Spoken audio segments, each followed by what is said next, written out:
Olá, meus queridos alunos, olá, minha querida turma, meus segundos anos de IE.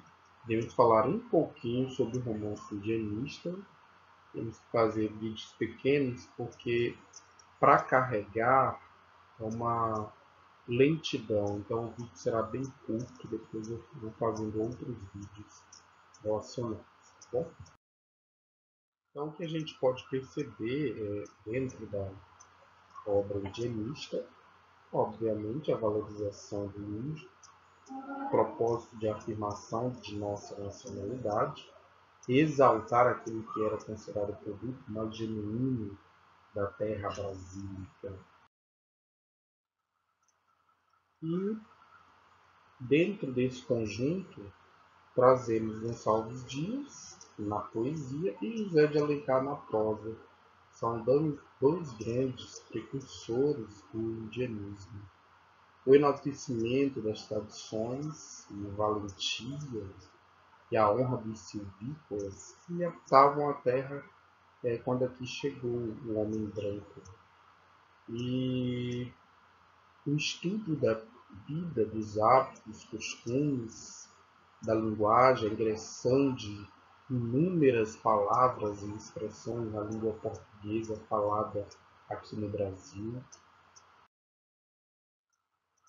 Alguns desses principais romances indianistas, eles trazem o conteúdo do livro de fundamentação mais lendária do que histórica, o mítico, o simbólico, a criação do mito do bom selvagem, que atribui características fidalgais, atenção ao vocabulário tupi e aos costumes indígenas. E o Birajara era pré-cabralina, Iracema era colonial e o Guarani traz a era imperial.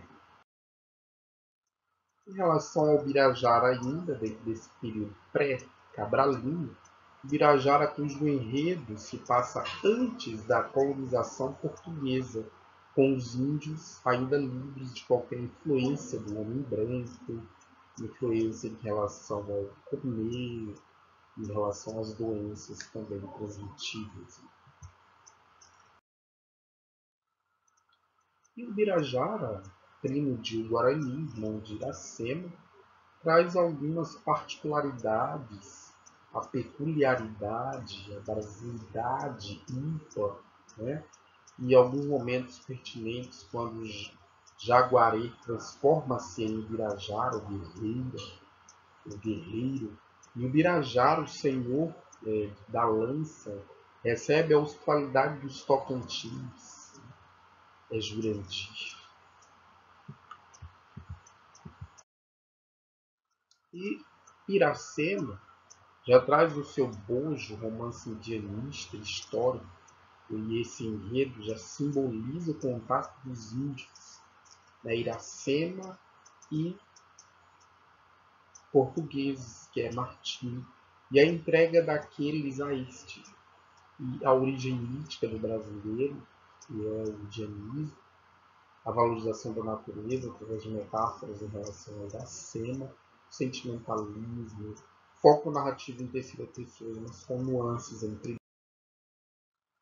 E Iracema, né, personagem principal, ela traz aí um codinome que nós a conhecemos como Iracema dos lábios de mel, índia da tribo dos Tabajaras, filha de Araquém, velho pajé, era uma espécie de vestal, no sentido de ter a sua virgindade consagrada à divindade, por guardar o segredo de Jurema, bebida mágica utilizada nos rituais religiosos, anagrama de América, olha que coisa, forte, sedutora, mas submissa, heróica, trágica.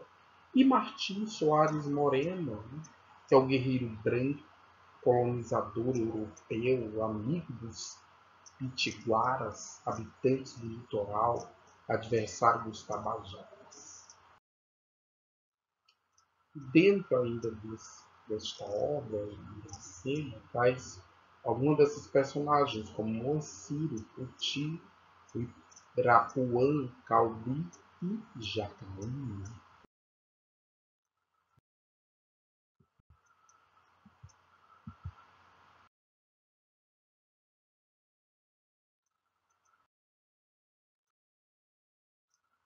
O Guarani, pessoal, a colonização Guarani tratava da convivência entre o índio e o branco já nesse processo de colonização.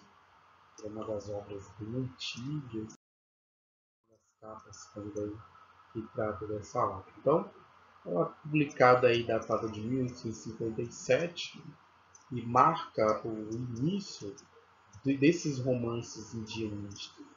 Romance indianista e histórico, uma linguagem extremamente rica, muito colorida, muito cheia de metáforas, com imagens pomposas, sobretudo atraentes e exóticas.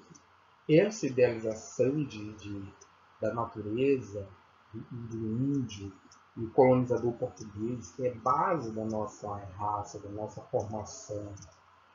Esta obra do Guarani também traz aí, na terceira pessoa, o narrador onisciente, né? De tempo cronológico, ação em meados aí do século XVII.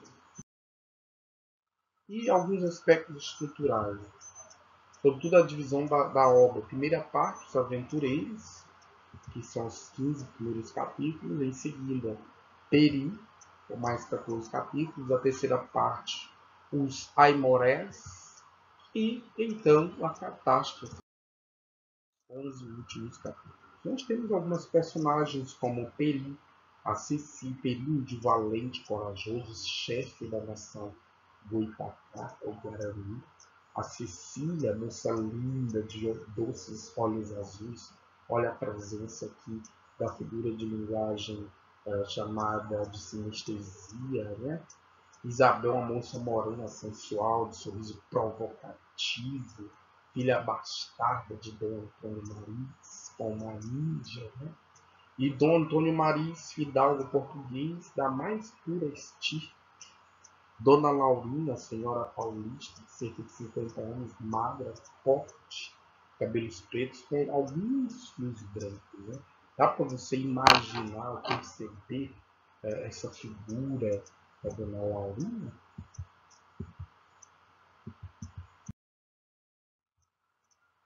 Há ainda alguns desses personagens, Dom Diogo Martins, o Loredano, o Álvaro, e os personagens antagonistas, o Peri, selvagem, o Álvaro, que é cavalheiro, que é cortês, Dom Antônio Maris, fidalgo cortês, versus Dona Laurina, não fidalga, paulista, Álvaro, cavalheiro cortês, versus Loredano, assassino e bandido. A Cecília, loira, filha legítima, amiga de Peri, Isabel, morena, filha ilegítima de Zafé. Sentimentos despertados por Peri, adoração, o Álvaro ou o amor, e o Loredano, o desejo. Triângulos amorosos. Esse triângulo entre Ceci, Peri e Álvaro, que vocês irão perceber ao longo da leitura desta obra. Um outro triângulo, a Ceci, o Álvaro e Isabel. Meus queridos, um grande abraço.